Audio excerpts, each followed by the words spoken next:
So she's like, have you heard about a mirror consultation? Ngithi mina, what's that? Athi, no, in the mirror you see everything. Ubona yonke into eyenzakalayo. If unesitha esikwenza okubi, uyabona lapha esibukweni.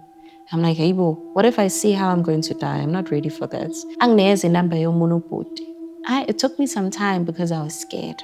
Ngiyekena, he makes me sit in a dark room. We sit in a dark room, engibheke esibukweni. Lo mama in the mirror, I see her esigodleni sakhe. Ahlanganise. Avele angibuke, aphenduke, ashintshe, and she turns into imfene. Bese ngibuyela endlini. Sengibona bits and pieces of hairs, black hairs, on the tiles everywhere, as if there was an animal shedding its hair, you know? It was 11 a.m.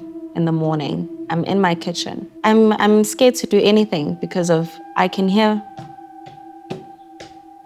endlini, but angiboni muntu. Obviously ispoke. Hi, in the spare bathroom, uyezwa ukuthi khona okuchamayo. Mayiqeda ukuchama, aflush toilet. Ungena eshaweni, kuvaleka isicabha seshower door, boom, kuvaleka icabha. I'm hearing the snakes again.